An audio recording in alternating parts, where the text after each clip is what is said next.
تتنزل عليهم الملائكة ألا تخافوا ولا تحزنوا وأبشروا بالجنة التي كنتم توعدون نحن أولياؤكم في الحياة الدنيا وفي الآخرة ولكم فيها ما تشتهي أنفسكم ولكم فيها ما تدعون نزلا من غفور رحيم صدق الله العظيم إن الله وملائكته يصلون على النبي يا أيها الذين آمنوا صلوا عليه وسلموا تسليما الصلاة والسلام عليك يا رسول الله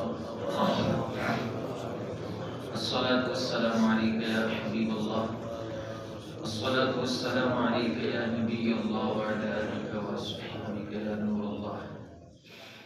سب تعریف و ثنا اس خالق کائنات جل جلالہ کے لیے ہے جس نے ہمیں پیدا بھی کیا اور انسانی شکل و صورت میں پیدا فرمایا، اور اس کریم مالک نے کرم بالائے کرم یہ کیا کہ ہمیں انسانوں میں سے مسلمان بنایا، اور اس پر اس کی رحمت مزید کرم فرما ہوئی کہ مسلمان بھی وہ بنایا جو محمد مصطفیٰ اور اس پر اس نے انتہا درجے کی کرم نوازی یہ فرمائی کہ حضور کی امت میں سے بھی وہ بنایا کہ جن کے لیے اول بھی مصطفیٰ کی ذات ہے، آخر بھی مصطفیٰ کی ذات، رب کے بعد مصطفیٰ کی ذات پہ کوئی کمپرومائز ہی نہیں ہے. یعنی ہمیں خوش عقیدہ مسلمان بنایا، ہمیں حضور کی ذات پر ایسی سوچ دی کہ جب حضور کی بات آ گئی تو پھر دنیا ایک طرف ہے اور مصطفیٰ کی نسبت ایک طرف ہے. اس پر اللہ کا جتنا شکر ادا کریں وہ کم ہے. آج ہماری گفتگو بہت ہی خوبصورت عنوان سے ہے، شان ایمان اور درس قرآن. ایمان کی شان کیا ہے؟ ایمان کیسا ہونا چاہیے؟ وہ کون سا ایمان ہے جس کی خالق کائنات نے خود تعریف بیان فرمائی ہے؟ وہ کون سا ایمان ہے جس ایمان کو رب ذوالجلال نے معیار بنا دیا، کسوٹی قرار دیا اور دنیا کو بتا دیا جس کا ایمان اس ایمان جیسا ہوگا وہ معتبر ایمان ہوگا. قرآن مجید کی جو آیہ کریمہ میں نے آپ کے سامنے تلاوت کی ہے 24ویں پارے میں سے، اللہ تعالیٰ فرماتا ہے ان الذین قالوا ربنا اللہ، وہ جنہوں نے کہا کہ ہمارا رب اللہ ہے، ثم استقاموا، پھر وہ اس پہ ڈٹ گئے، پھر وہ اس پہ جم گئے، پھر ظلم کے طوفان بھی ان کو ان کے ارادے سے پیچھے نہ ہٹا سکے. ثم استقاموا، پھر وہ اس پر مستقیم ہو گئے، ڈٹ گئے. فرمایا یہ ہے ایمان کی شان، اور اس کا انعام بھی ساتھ ہی بیان کر دیا. تتنزل علیہم الملائکہ، ایسے لوگوں پر رب کے فرشتے اترتے ہیں. اللہ تخافوا ولا تحزنوا، اور وہ فرشتے یہ آ کر کہتے ہیں نہ تو خوف کرنے کی ضرورت ہے نہ غمگین ہونے کی ضرورت ہے. اللہ تخافوا ولا تحزنوا وابشروا بالجنۃ التي كنتم توعدون، بلکہ تمہیں تو اس جنت کی بشارت ہے جس کا تم کو وعدہ دیا جاتا تھا. ان کو فرشتے کہتے ہیں نحن اولیاؤکم فی الحیات الدنیا وفی الآخرہ، دنیا میں بھی آخرت میں بھی ہم رب کی فوج تمہاری مددگار ہے. ہم رب کی جو فوج ہے، ہم جو رب کی فوج ہیں، ہم تمہارے مددگار ہیں. نحن اولیاؤکم فی الحیات الدنیا وفی الآخرہ وَلَكُمْ فِيهَا مَا تَشْتَهِي أَنفُسُكُمْ، اور اس آخرت میں اس جنت میں تمہارے لیے وہ سب کچھ ہے جو تمہارے دل چاہیں. وَلَكُمْ فِيهَا مَا تَشْتَهِي أَنفُسُكُمْ وَلَكُمْ فِيهَا مَا تَدَّعُونَ، جس کی تمہیں خواہش ہو.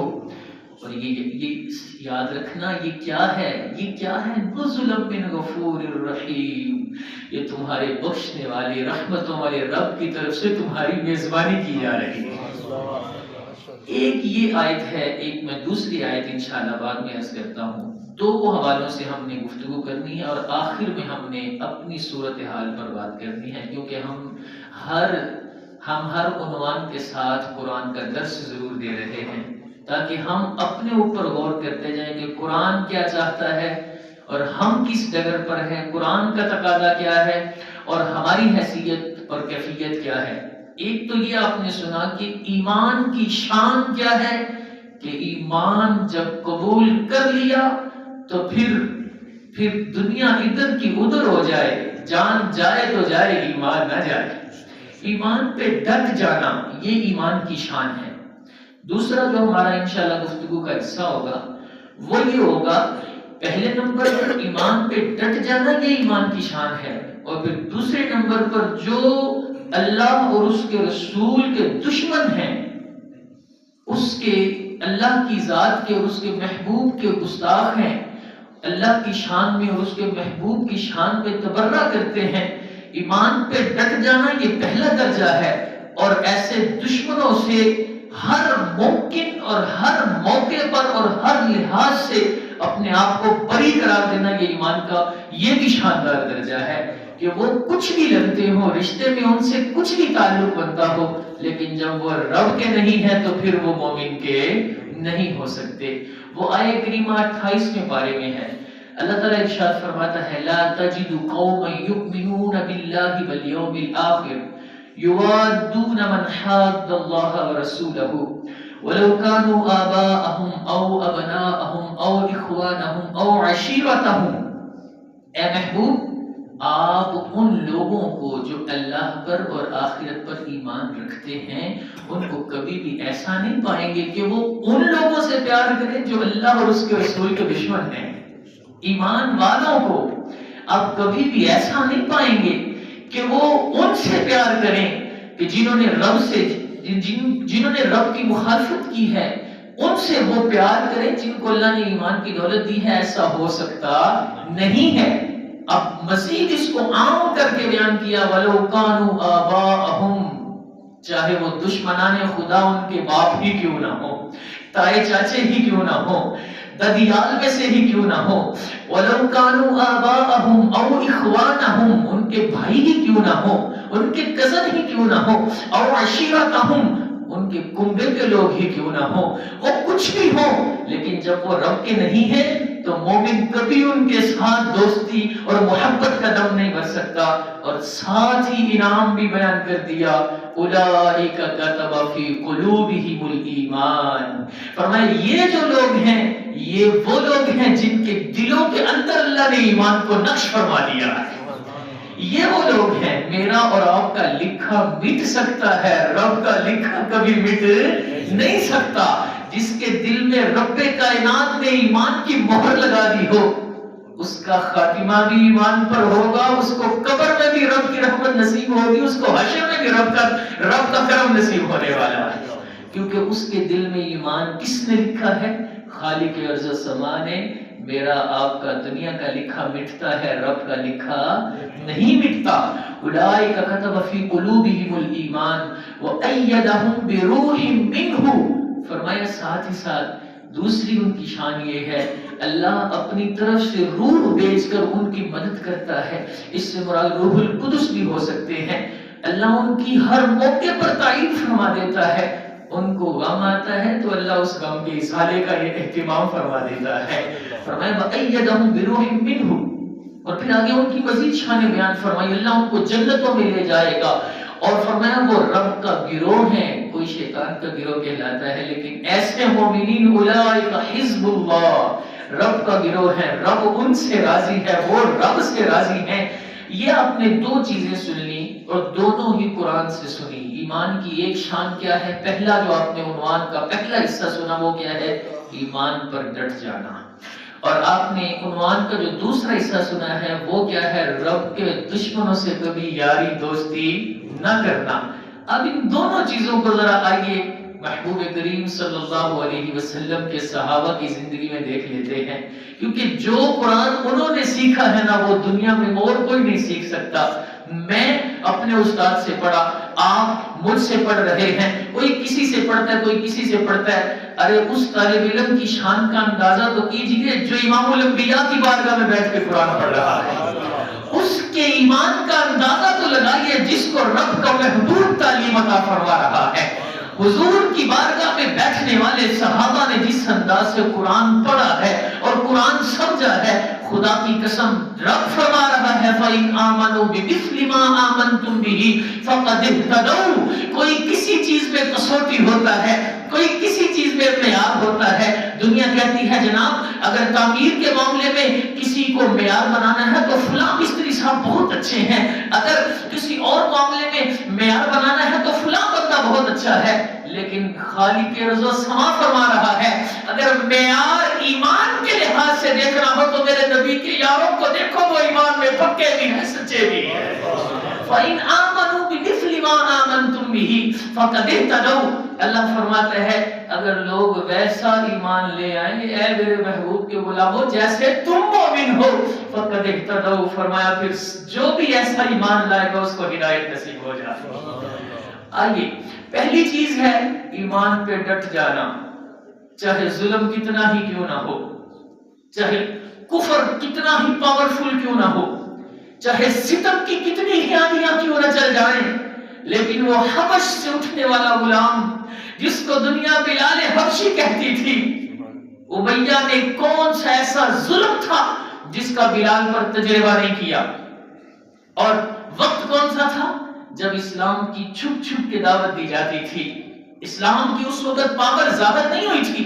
حضرت بلال حبشی رضی اللہ تعالی عنہ نے چہرہ والضحیٰ دیکھ لیا تھا، حضور کی محبت میں آپ مستغرق تھے، حضور کی زلفوں کے اسیر تھے، اور پھر حضور صلی اللہ علیہ وسلم کی محبت میں ہر ظلم کو برداشت کرتے جا رہے تھے۔ امیہ نے آپ کے سینے پہ پتھر رکھے ہیں، بلال نے کہا قبول ہے۔ امیہ نے آپ کے گلے میں رسی ڈال کے مکے کی گلیوں میں کھینچا، بلال نے کہا محبت مصطفیٰ میں یہ بھی قبول ہے۔ امیہ نے آپ کو کالی کوٹھری میں بند کر دیا، بلال نے کہا اگر حضور کے نام پہ ہے تو یہ بھی قبول ہے، کیونکہ رب نے فرمایا ہے ان الذین قالوا ربنا اللہ ثم استقاموا، جو ایک مرتبہ رب کو مان لیتے ہیں پھر ڈٹ جاتے ہیں، فرمایا ان کا ایمان کسوٹی بننے کی حیثیت رکھتا ہے۔ بلال رضی اللہ تعالیٰ عنہ کو دیکھیں، حضرت خباب رضی اللہ تعالیٰ عنہ کو دیکھیں، حضرت عمار کو دیکھیں، حضرت سمیہ کو دیکھیں، یہ وہ اسلام کے مجاہدین ہیں جب بظاہر اسلام ابھی اتنا ظاہر نہیں ہوا تھا، ابھی اسلام کی شان و شوکت کا عروج نہیں تھا، بظاہر کوئی کمانڈ پہنچنے کی توقع نہیں تھی۔ آج تو کچھ نہ کچھ ہوتا ہے نا، پورا محلہ مسلمانوں کا ہے، پورا علاقہ مسلمانوں کا ہے، پورا صوبہ مسلمانوں کا ہے، پورا جناب ملک مسلمانوں کا ہے، اور بندے کو تسلی ہوتی ہے یار اگر مجھ سے کوئی کمی بیشی کسی بھی لحاظ سے مجھ پر کوئی اگر ظلم کرے گا تو میرے بھائی مجھے بچانے کے لیے آ جائیں گے۔ لیکن یہ وہ وقت تھا جب اسلام کی دعوت بھی چھپ کے دی جاتی تھی، لیکن بلال حبشی رضی اللہ تعالی عنہ نے حضور سے وفاؤں کا جیسا ثبوت دیا ہے۔ آج بھی دنیا اگر عشق کے اندر کسی کو کسوٹی ماننے کے لیے تیار ہے تو حبش کے بلال کو ماننے کے لیے تیار ہے، کیونکہ انہوں نے ان الذین قالوا ربنا اللہ ثم استقاموا پر عمل کر کے دکھا دیا۔ امیہ نے بہت مارا، بہت ظلم کیے، بہت تکلیفیں دی، لیکن بلال یہی کہتے تھے کروں تیرے نام پہ جان فدا، نہ بس ایک جان دو جہاں فدا، دو جہاں سے بھی نہیں جی برا، کروں کیا کروڑوں جہاں نہیں۔ یہ ہے ایمان پر ڈٹ جانا۔ ظلم کتنا ہے، جبر کتنا ہے، ستم کتنا ہے، معاشرہ خلاف ہے، دنیا خلاف ہے، زمانہ خلاف ہے، لیکن وہ یہی کہتے ہیں محمد کی محبت دین حق کی شرط اول ہے، اسی میں ہو اگر خامی تو سب کچھ نامکمل ہے۔ محمد ہے متاع عالم ایجاد سے پیارا، پدر مادر برادر مال جان اولاد سے پیارا۔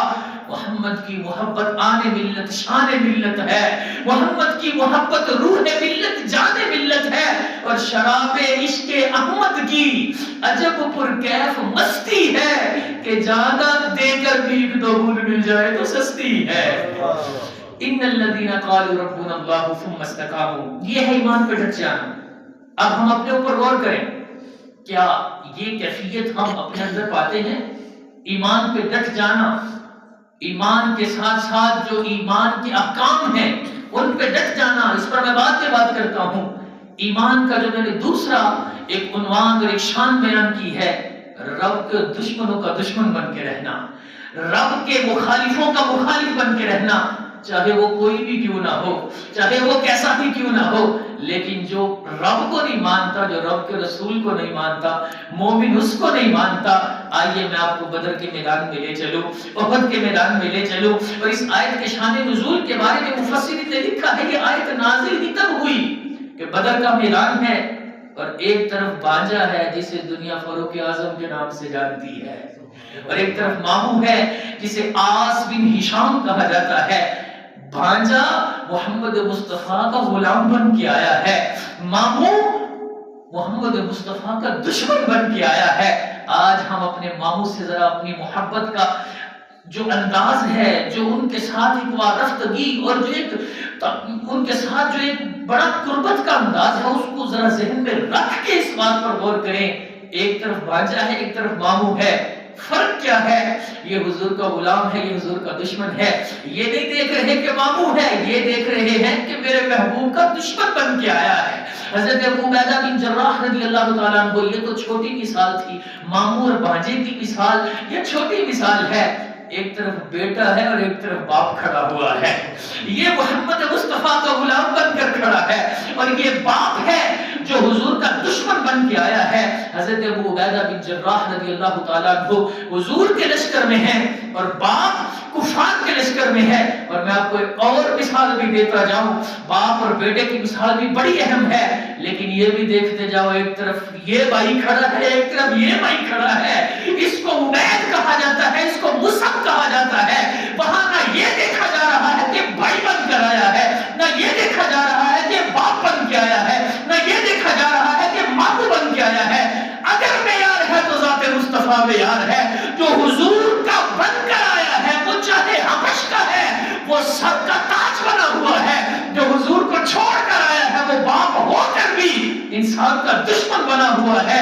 گویا حضور پاک صلی اللہ علیہ وسلم کے غلاموں نے دنیا کو بتا دیا کہ قرآن جو اترا ہے وہ ہم لوگوں پر جس انداز سے صادق آتا ہے، قیامت تک لوگ رشک کیا کریں گے۔ عروہ بن مسعود ثقفی نے ایسے نہیں کہہ دیا تھا، جب حدیبیہ کے موقع پر وہ آئے، ایمان قبول نہیں کیا تھا، مذاکرات کرنے کے لیے آئے تھے، اور آ کر جب انہوں نے واپس قریش کو رپورٹ دی نا، تو کیا کہتے ہیں؟ کہتے ہیں تم کن لوگوں سے جنگ کرنے کے لیے آ رہے ہو؟ خدا کی قسم میں نے بڑے بڑے دربار دیکھے ہیں، بڑے بڑے بادشاہ دیکھے ہیں، لیکن خدا کی قسم جیسی تعظیم اصحاب محمد جناب محمد کی کرتی ہے، کائنات میں کوئی کسی کی ایسی تعظیم نہیں کرتا ہے، کوئی کسی سے ایسا پیار نہیں کرتا ہے۔ فرمایا وہ تو اگر اپنے لعاب دہن کو بھی ڈالیں، وہ اپنے ناک کے جو ایک مواد ہے اس کو بھی اگر ڈالیں، فرمایا ان کے کسی غلام کا ہاتھ نیچے ہوتا ہے، وہ وضو کرتے ہیں، غلام ان کے پانی کو لینے کے لیے ایک دوسرے کے اوپر گر رہے ہوتے ہیں۔ بدر کے میدان میں یہ ثابت کر دیا گیا، لا تجد قوما یؤمنون باللہ والیوم الآخر یوادون من حاد اللہ ورسولہ۔ فرمایا کہ رب رسول کے ہو گئے وہ کسی دوسرے کے نہیں ہو سکتے ہیں، جو رب رسول کے ہو گئے وہ پھر ایسے ہوئے کہ رب رسول کا مخالف ہو کر باپ بھی آیا تو انہوں نے اس کو بھی معاف نہیں کیا، بھائی بھی آیا تو اس کو معاف نہیں کیا، رشتہ دار بھی آیا تو معاف نہیں کیا۔ اور جو حضور کا بن کے آیا، حضور کا غلام بن کے آیا، وہ عرب جو نسل کا، جو رنگ کا، جو ذات کا، جو نام کا اتنا لحاظ رکھا کرتا تھا کہ چھوٹی نسل کے لوگوں کو انسان نہیں سمجھا جاتا تھا، لیکن حضور کا غلام بن کے جو حبش سے بلال آیا تھا، عمر بھی ان کو اپنا آقا کہہ کے پکارا کرتے تھے، کہتے تھے بلال ہمارے آقا ہیں۔ یہ ہمیں ایمان کی شان پتہ چلی قرآن سے اور حضور کے غلاموں سے۔ آج ہم اپنے اوپر غور کریں، آج مسلمان اس دنیا میں بہت سارے ہیں، آج بھی اس دنیا میں ایسے ہیں جو ایمان پر ڈٹ گئے، اور ہم سلام پیش کرتے ہیں ان کے ایمان کو۔ آپ ذرا دیکھیں کشمیر کے مسلمانوں کو، دیکھیں کیسے کیسے ظلم ہوئے ان کے اوپر۔ ان کا کیا قصور تھا؟ صرف یہی قصور تھا نا کہ وہ کلمہ محمدی پڑھتے تھے، صرف یہی قصور تھا۔ فلسطین کے مسلمانوں کا کیا قصور ہے؟